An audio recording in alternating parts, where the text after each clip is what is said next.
get happy when you bring joy. You call them weapons and we call them toys. For my fingers and you call them boys.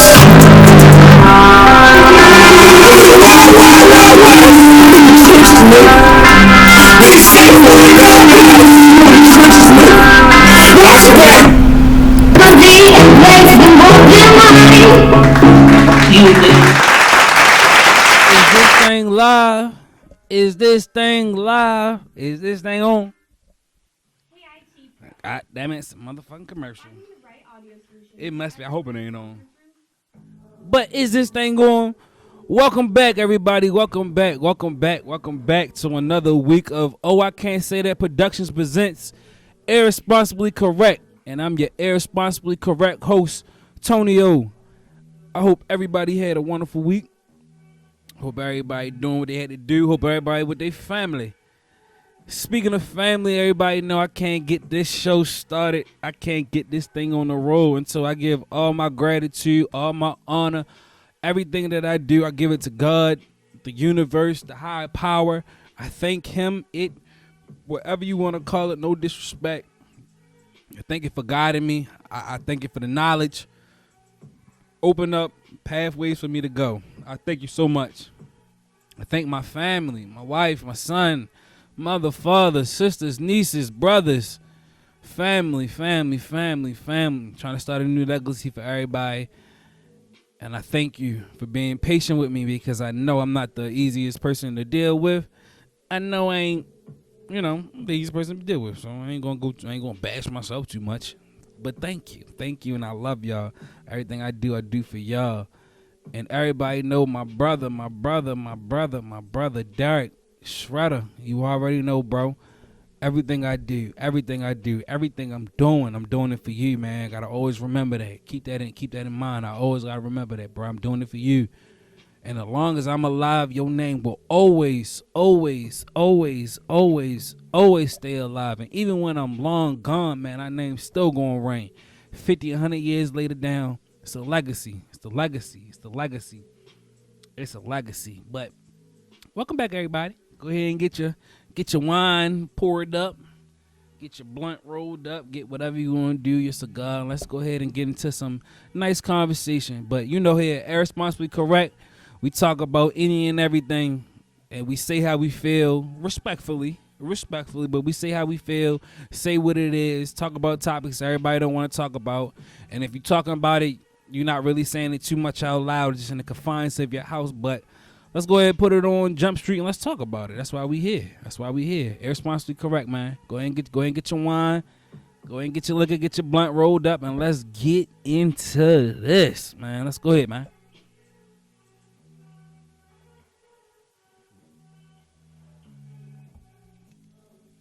But I don't know about y'all, but I had a long ass week. I'm always having a long week. It seems like when you're trying to progress yourself, the weeks seem longer, which is good.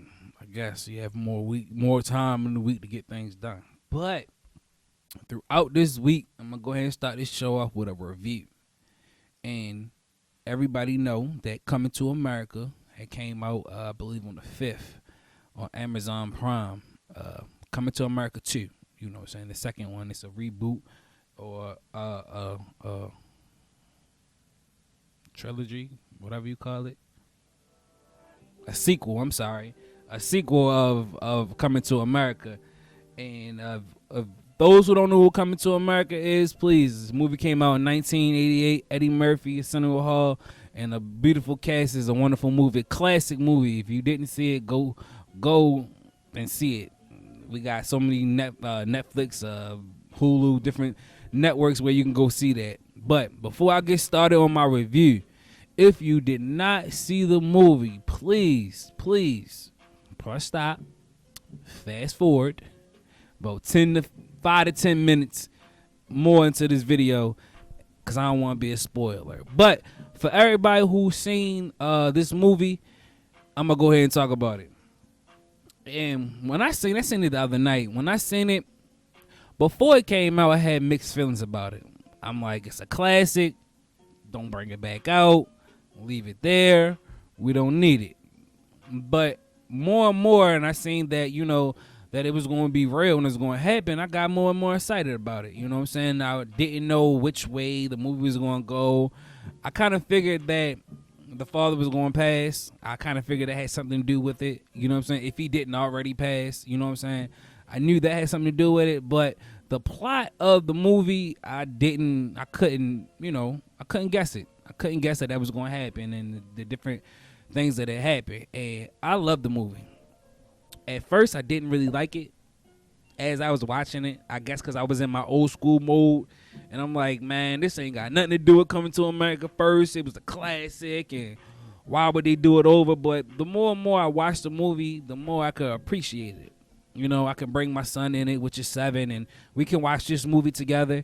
And, you know, we can have it was a good family movie, and it had good concepts. It had some funny moments, and I liked it. I think Wesley Snipes made the movie. Wesley Snipes definitely was, you know, my favorite character in the movie. He was just funny.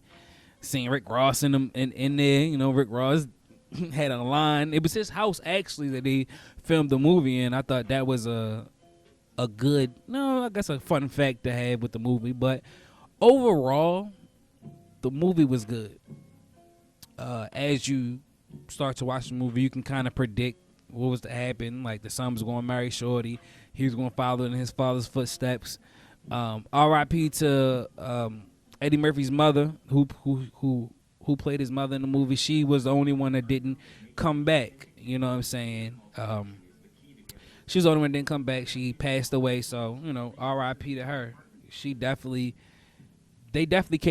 kept her character, even though she passed away, they definitely kept that character, you know, relevant and played a very significant part in the reboot. And I thought that was beautiful that they did that.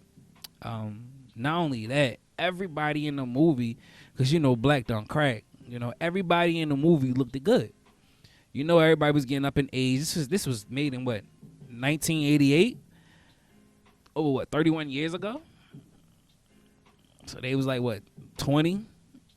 Eddie Murphy and them, but the older characters, they had to been 30, 40, so they like 60, 70, 80, you know, in the range between 50 and 80, and everybody looked good. Eddie Murphy, Arsenio Hall, you know what I'm saying, the father, I forget his name, Earl, I think it's his name, Earl Jones, I think it's his name, sorry if I got that wrong, he looked good. Tiana Taylor, she looked good. Oh, I'm supposed to say that right. Baby, I'm sorry. I'm going to go ahead and say I'm sorry, but she was looking good. Glad she made her presence into it. For real, with that, all jokes aside, she actually looked like her aunt, you know what I'm saying, in the role that she played. Everybody that came back looked it good. It was a good, fun movie, you know what I'm saying, and I seen, you know, I get a lot of my content, good of my content from Facebook, and I seen this post was like, you know, all those other reboots that we didn't want or didn't ask for, nobody had a problem with it. But, you know, a black person or black people coming back and they making a reboot, let them live. You feel what I'm saying? This is the legacy live on. This is our children's coming to America. This what they would tell their kids as a classic, and we can tell our grandkids, you know, the classic and where we came from. It's a classic movie with classic people, and I loved it from start to beginning. It started off slow. I was hating in the beginning. It definitely did, you know what I'm saying, definitely did start off slow, but, you know, just the whole concept of the movie was beautiful. I love him going back, and he got an illegitimate son and who it was with, and I thought all that stuff was funny. You know, just, it was a wonderful movie. So if you didn't see Coming to America, the second movie, you need to go see that, you know what I'm saying, and sit down with the family and just watch a good movie. I know some of my older generation, like my parents' generations, probably be like, oh man, you know, don't mess with a classic. They ain't got nothing to do with the movie because, you know, back in the day we stuck in our ways at times. And I had a split decision. Like I said in the beginning, I was with the old school, and after the movie went on, by the time the movie was over, I was with the new school. So, you know, as a sequel, I didn't too much care for it. I won't lie to you, but the more I watch it, the more I see it, I care for it. But as a movie by itself, like if it wasn't a sequel and it was just, you know, a movie that just came out, Wonderful movie. Wonderful movie. Like, don't have the pressure of being better or at least equal to, or if it's not better, right there underneath the first video, the first movie. You know what I'm saying? And once again, it was 33 years in the making, 33 years apart. So I think they did the best thing, the best chance they can get. So once again, if you have not seen Coming to America, the number 2, go see that. Go see the movie. You ain't gotta go to the movies and get Amazon Prime. Pretty sure everybody got Amazon Prime. If you don't, it's a click away. Get the free trial or whatever and let it go and actually watch that movie. It's something you can bring the kids to and actually enjoy. So Coming to America 2, go watch that. So I had like a main topic that I want to talk about, but you know, life move in different directions. You know what I'm saying? And this morning I had to work. So while I'm at work, I'm talking to my brother, and we just having, you know, a real life conversation. You know what I'm saying? And he was really basically charging me back up. You know what I'm saying? And reminding me where I need to go. You know what I'm saying? So as we talking, I'm just like, okay, yo, this is a beautiful conversation. Part of this can go on to the show. I can talk about this and, you know, likely talk about it on the show. So that's exactly what I'm going to do. And he also asked me a question, which I'm going to get back to, and I guess will be the question of the week for next week, I guess. But, you know, it ties into the main idea. But, like I said, talking to him gave me a topic idea. And the topic idea is, you know, another part of the self-journey, of self-improvement. And basically, when you start to progress and you start to level up, your circle need to progress and level up. And this morning was, you know, a prime example of that. My brother came from nothing, didn't have nothing, literally nothing. Whatever he had to get from, you know, how he got it, you know what I'm saying? And to see the transformation of his level up, of his progression, I have no choice but to level up because I'm in his circle. You know what I'm saying? We talk just about every other day.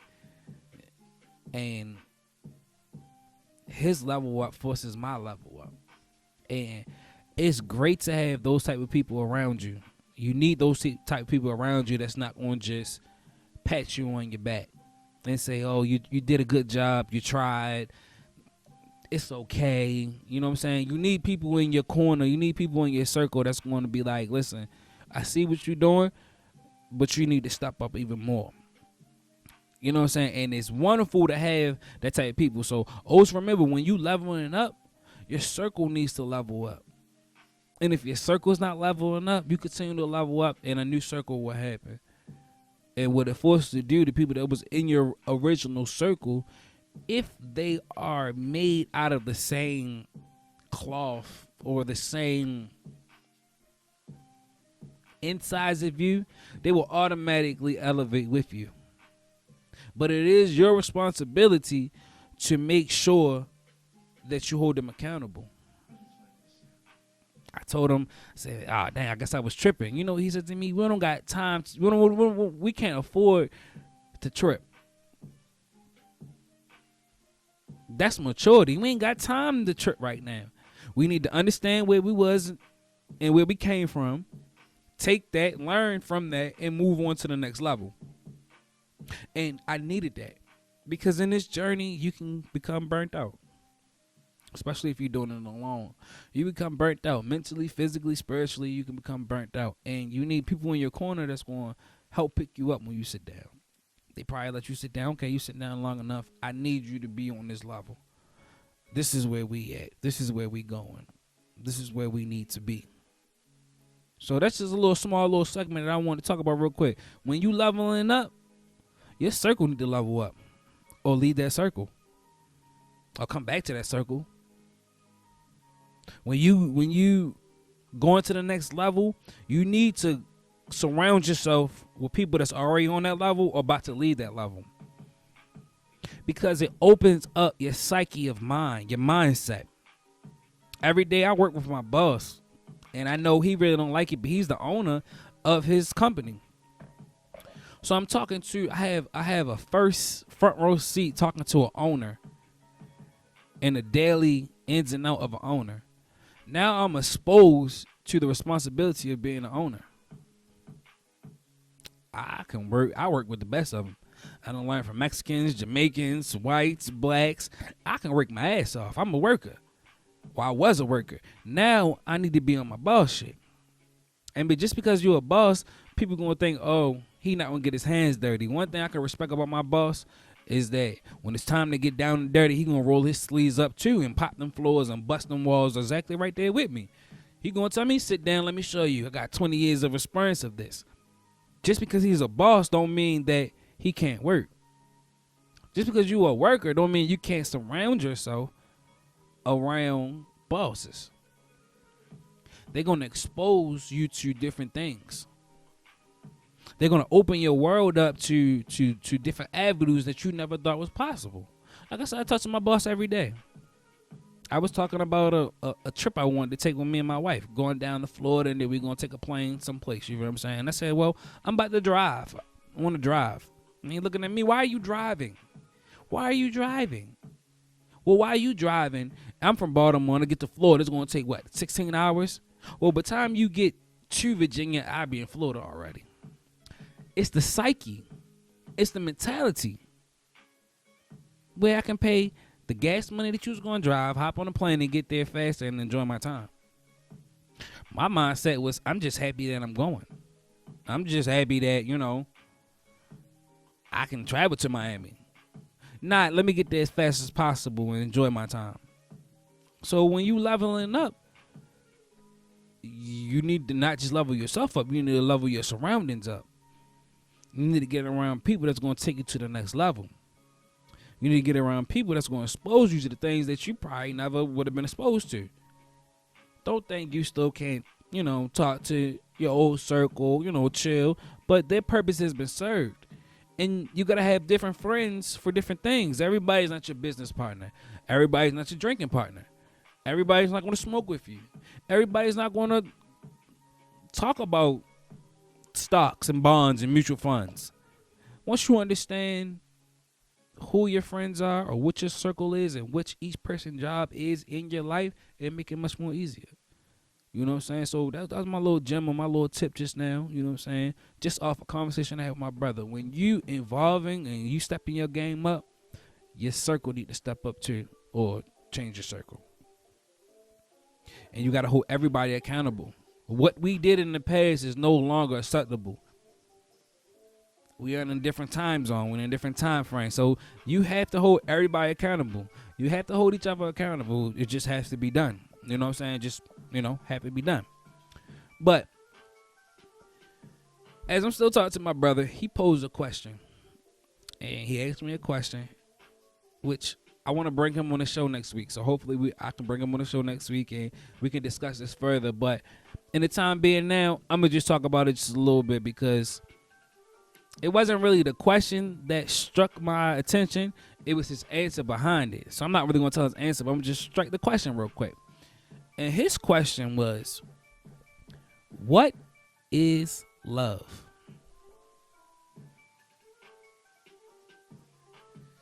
What is love?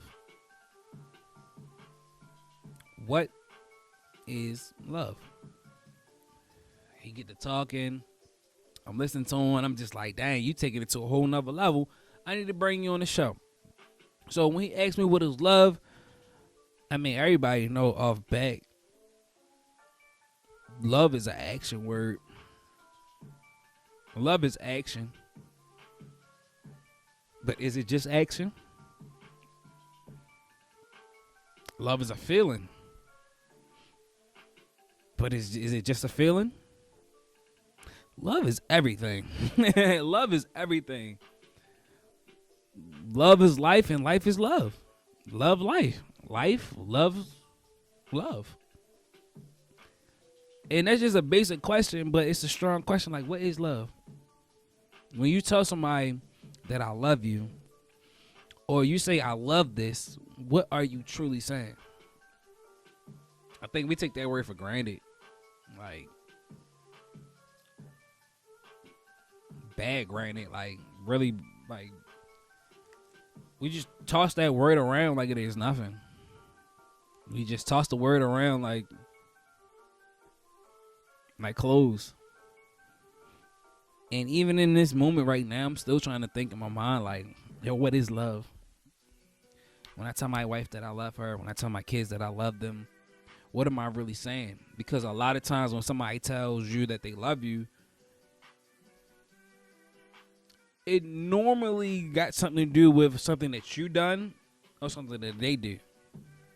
Or I sacrificed my life for my family. I love my family. Or my family does this for me or does that for me. That's why I love them.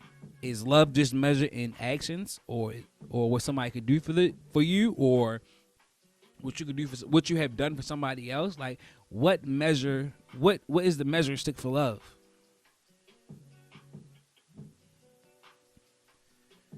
And that's put me in a position where I'm like, damn, I gotta look at myself a little deeper. Like, yo, what is love? I can say this. Whatever love is, you gotta show it and do it to yourself first before you can accept it or give it out to anybody else. I do know that. I think that's a fairly regular concept with anybody. Before you can do anything, you know what I'm saying, you gotta do it for yourself. If you ain't doing it for yourself, you can't do nothing for nobody else. And even that's not all the way true. Because I can do something for my family or do something for somebody else before I can do for myself. But that goes into priorities. So it's like, how deep does this rabbit hole really go? How deep do it really go? Because we're talking about loving yourself and loving somebody else. But before you can love yourself or love somebody else, you got to ask the question, what the hell is love? Is love sex in a romantic relationship? Do sex got something to do with love? I think that's to each his own. Do money got to do something to do with love? I mean, the correct answer, what most people will say, well, it shouldn't have to, but do it. These questions you got to ask yourself. Why do I love this person? And 9 times out of 10, when you ask somebody why you love somebody, they going to tell what they do for them or how they make them feel.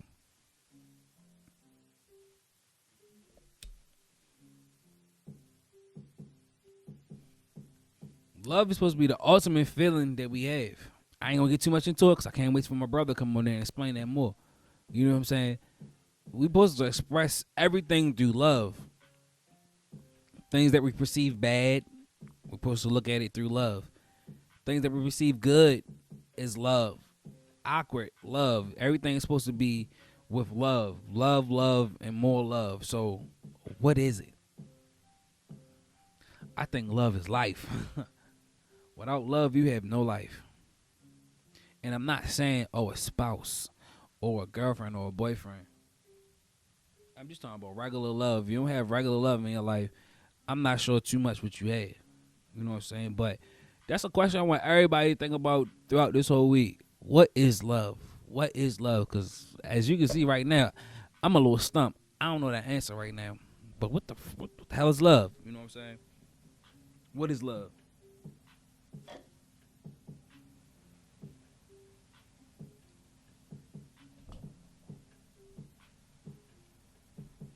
Shit, my bad.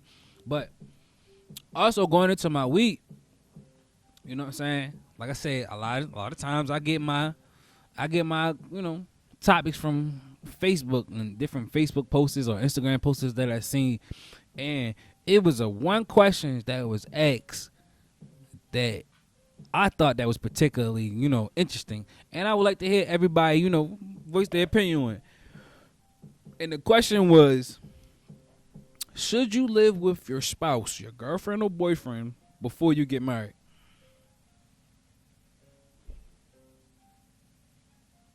The question again is, should you live with your spouse, girlfriend or boyfriend, before y'all get married? Wonderful question, too. Let me see what the hell I'm thinking. I'm like, the first thing I say is, hell yeah, you need to live together. Fuck yeah, you need to live together. You need to live together before you get married. I don't talk too much about religion or the old school, but the old school call that shacking up. I think you need to shack up before you get married. Like I said, I was at work today, and I asked my boss. You feel what I'm saying? I asked my boss, I'm like, this is what I'm going to talk about on the show today. What you think? And before I get into what I think, I just want to share what he said, because I thought it was very, very, very, very interesting. You feel what I'm saying? He was like, yeah, you need to live together. He said, you need to see that person. You need to live together for at least a year to see that person in all 4 seasons. I was like, dang, that's so true. And then he said, you need to learn or see if you can share your space with the people, with the person you with. And I'm like, yeah, that's very true. That's so true. Long story short, yeah, I think you need to live with your girlfriend or boyfriend before you get married. Piggyback what my boss said. You need to see them in all 4 seasons. And that just go deeper than, winter, spring, summer, and fall. I need to see you when you got money. I need to see you when you broke. Or live when you broke, when you ain't got no money. I need to live with you when you happy. I need to live with you when you sad. When you angry. I need to see how you live. I asked this question to my wife. She was like, hell yeah. I'm glad we lived together before we got married. I saw how you clean. You clean different. Not to say I clean bad. I just clean different. And small things like that, I feel like you need to go ahead and hatch out. You need to get that out the way. You know what I'm saying? You need to get that all out the way. The small little knickknacks. But like I said, I need to see you when you ain't got no money. How you gonna act? How you move? You feel what I'm saying? What's your psyche? You know what I'm saying? How you gonna do this? How you gonna do that? I also need to see when you have money, how you gonna treat me? How you treat others? You know what I'm saying? I want to live with you, not just see you. I want to live with you. Like when you live with somebody else, you see them. You know what I'm saying? It ain't too much hiding who you are when you live with somebody else. I'm talking about from the time you wake up to the time you go to sleep. So if they snore, you gonna know. And the smell of they fart, the smell of they shit, you gonna know. I think you need to know all that before you move in with somebody else or marry them. And you're not gonna know who they are until you live with them. All that's important. It's very important. You know what I'm saying? Me and my wife lived together, I'm gonna say 6 years together off and on before we got married. Look here. Before we got married, I'm glad we went through all that bullshit we went through. I know the ups and downs of her, the rounds and rounds. She know the ups and downs of me. Or when he wake up, his head tilted to the side in the morning, I know let me brace myself. You know what I'm saying? You need to know these things. You need to know these things because when you meet somebody, you're not really meeting the true them. You meeting their representation. And you meeting what they want you to meet before, they get comfortable. And even getting comfortable, you still can get comfortable in your own house. You go over her house, she got ample enough time to straighten up, or he got ample enough time to clean up. You feel what I'm saying? He might behave one way while you here, but when you gone a different way. I want to see how you are all the time. I want to take a shower with you and see if you wash your ass right. Want to sit in the bathroom, see if you wipe your ass good when you take a shit. Hey, I'm playing, but I'm dead serious though. I'm dead serious though. I'm not. I needs to know. At least know. I don't want to marry you and to find out you don't wash your ass good, or you don't wash your ass at all.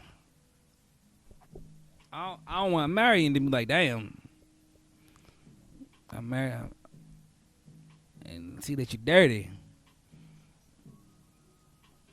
You got shit stains all in your drawers on a consistent basis. It's okay to have shit stains in your drawers, little streaks here and there. Shit happens, you know. You know, something probably was hurting and you let that thing go a little bit, you know. Hey, I'm not, who am I to judge? Shit happens, you know what I'm saying? But I want to know how often shit happens. You feel me? I needs to know. These are the things I need to know. Can you really cook? Or did you let your mama cook something and say that you did it? Can you clean up? How are you with bills? I'm only gonna find out until we lay together.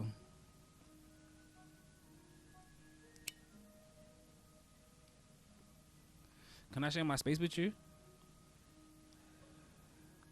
Can I wake up and look over and see your face every freaking? How am I with you when we mad? When we go to sleep? Because when we not living together, we mad. We can say, oh, good night, and we in our own bed. When we in our own world. But how is it when we both mad and ain't nobody going nowhere? We both sleep in the same bed mad. I need to find this out. Does sex matter? Do sex really matter in a relationship?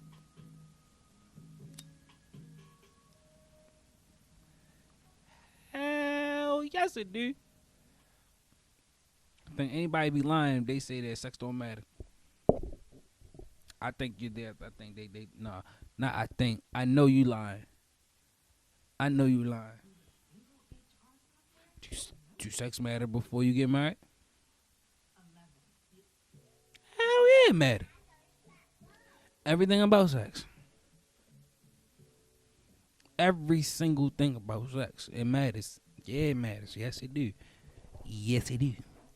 I'm about to marry you and you the only person I'm having sex with. I need to find out before I get married. I don't know what everybody was on, or the church or the pastors was on. No sex before marriage. Huh? What? Ladies, you really could tell me you can love a man, but he ain't performing right in the bedroom. You can still stay with him. You done been with him, 2 years, you never had sex, then y'all get married, wedding night comes, and it's trash. Okay, cool. He was excited. It was a long time. The next day happened, and he trashed again.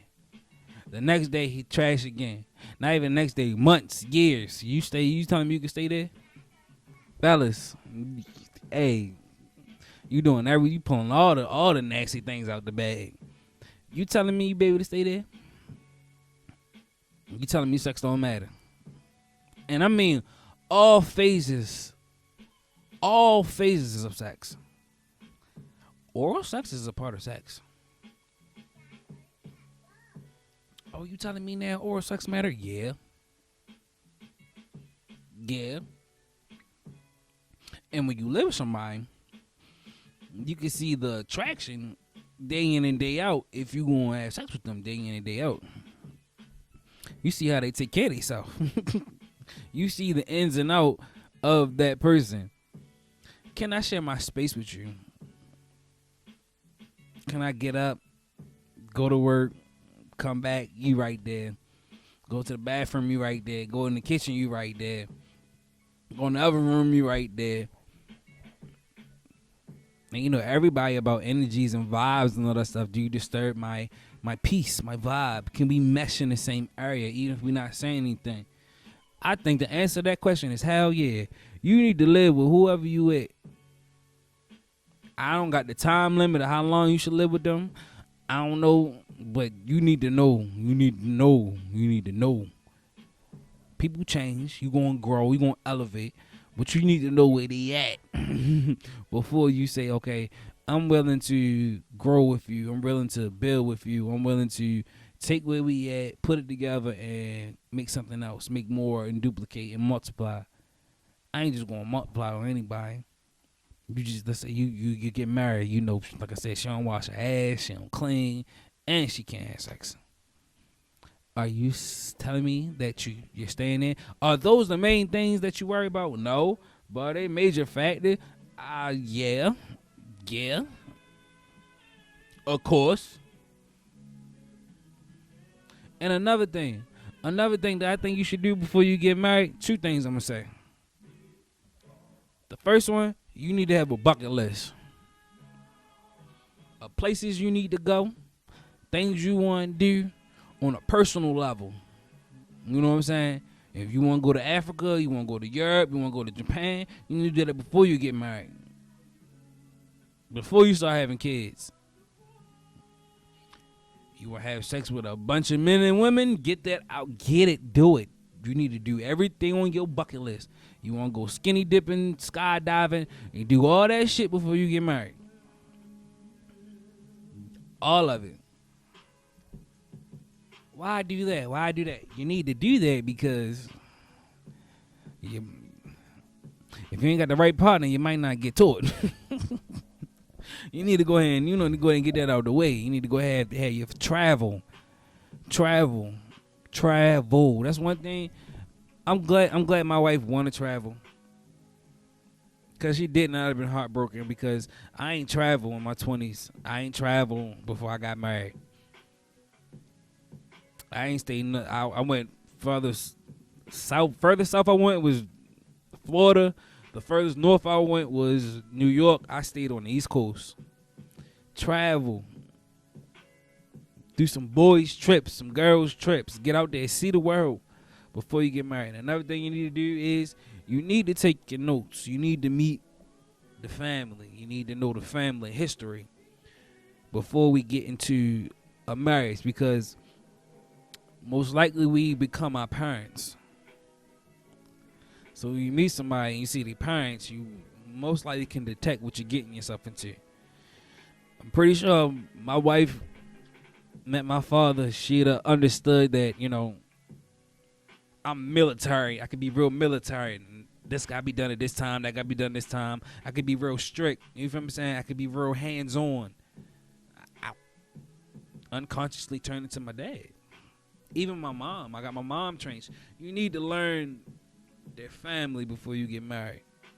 It will help you understand what you're getting into with the person, because we have certain things that have generational curse or generational traits in the families where it needs to be broken or gotta be broken. You need to understand these things before you get married. Because if you're religious and you get married, you know ain't no divorce.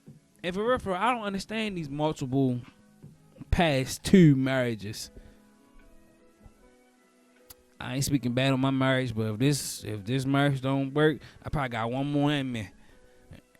But I ain't talking about all that. But I don't like what you just. Oh, I'm out of a marriage and jump into another marriage like it's a boyfriend girlfriend. Like this is it a marriage or is it a business partner? At that point, that's just me. If you jumping from marriage, like legally buying marriage from marriage, is it love or is it business? Is business a part of marriage? I think so. I think you need to know their credit report, their history of paying bills. If one person got an 800 credit score and the other person got 400, is that don't mix? I don't think marriage is just one factor. Love, and we don't be attached just love to, oh, I love this person, so we got married. Or, oh, this person is great in bed, so we got married. Or this person got a lot of money, so we got married. Yo, all those factors I say is all in one. And a social life. Another thing, a social life. A lot of times we get in a relationship and you just don't want the other person to talk to nobody else. You just want them for yourself. I'm learning, yo, I need to see you socially. how you are with other people. How do other people, respond to you? Oh, that sounds like an exam or a test. This shit, it is. It is. It is. It is a test. It is an exam because when I'm not with you, you are the representation of me. When you not with me, I'm the representation of you. So I need to know that you represent the squad right. And if you don't do certain things a certain way when we together, how can I trust you to represent the squad another way? You know what I'm saying? Or how I look, you like this and I'm like this. Like, yo, the squad got to be represented correctly all the way around. And I feel like if you live with somebody, you're going to find out who they are, how they are, what they are. You're going to see their relationship with their peoples. You're going to see the relationship with everybody else. You can't hide who you are when you live with somebody. How long do you live with somebody? I don't know. But should you live with somebody? Hell yeah. Hell yeah. I need to know. I got to know. I need to see you. How are you? What do you do? Hey. Do sex matter? Hell yes it do. Hell yes it do. Yes it do. You the last person we gonna be connecting in that way? Yeah, it's not more so, oh, I'm giving up this. Nah, if I'm not satisfied. If she not satisfied, what you gonna expect? How long somebody supposed to take that? How much love is supposed to fulfill that? Also stimulating the mind. That's important to me too. Just as much as you stimulate my body, I need you to stimulate my mind too. Can we have those late night conversations and talk about any and everything? It's so much factors in before you get married. I ain't the guru on it. I'm still learning. I ain't even make it a year into my marriage. You know what I'm saying? I'm just a guru. But I can't say I'm glad that we lived together before we got married. I got to meet her. She got to meet me. The real person. Not the person that's representing me when we out. She got to see how I manage money. I got to see how she manage money. See how she live. Do she clean up for herself? Do she wash her ass? Obviously, I'm still with her, so yes. Obviously, she's still with me, so yes. Hey, she got to smell my shit. I took a deuce. I smell hers too. You feel what I'm saying? Like, all that matters. Like, dang. Like, hey. Oh, man, mommy was in there. Or daddy was in there. You know what I'm saying? Like, it's the truth. I'm joking, but all those things to me is a factor into, you know what I'm saying, living with somebody. You know what I'm saying? Like, it has to be done. But that was the question of the week. And I just wanted to, I gotta switch it up. So if anybody got their own comments on that, I want to start making videos, you know what I'm saying? A compilation of people who got the answers to, you know, the question of the week and get everybody a part of the conversation until I get a co-host, you know what I'm saying? Until then, you know what I'm saying, just me. And I'm going to pose and talk about how I think on different topics, you know what I'm saying?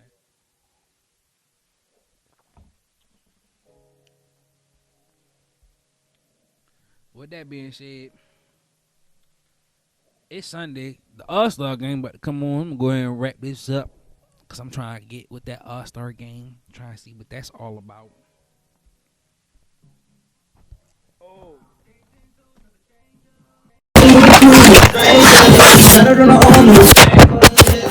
I really did that. But anyway, we gonna go ahead and get up out of here real quick. What's up? In and out. You know what I'm saying? If you didn't see Coming to America, please go watch Coming to America. It's a wonderful movie up, and I'm gonna go ahead and get round my family up. I think we got to go watch it again. We're gonna have a good time watching Coming to America. You know what I'm saying? Question of the next week: what is love? What is love? What is love? Before you can express it to anybody else, you gotta show yourself that you gotta answer that question for yourself. So I guess that's the question of the week. What is love? But the question of this week is: do you think you need to live with your spouse before you get married. I say yes. You need to find out who they really are, and go from there. You know what I'm saying? Marriage is a very sacred thing between you and another person, and there's certain things you gotta get through before you can get into that. But most important thing, you need to love yourself before you can love somebody else, and I think that's the most important thing. You need to practice and show your love for each and everything. If you got a dream, just know that you can do it. Don't never quit. I had a rough 2 weeks, man. I was burnt out, but you gotta surround your people.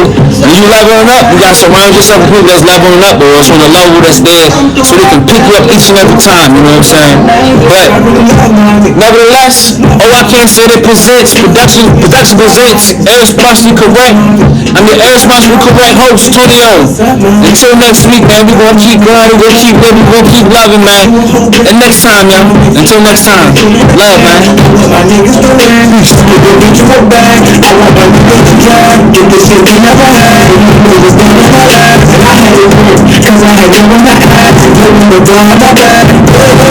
Dedicated to the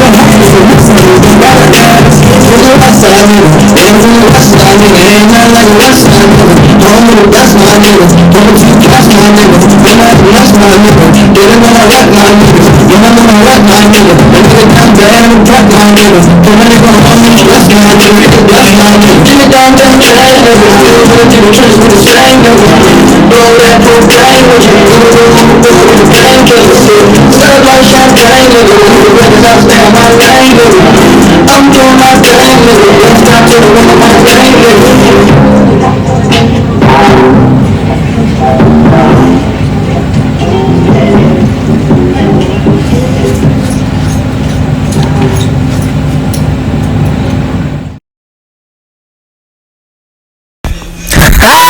We did it again, bro. I love you and I miss you, man.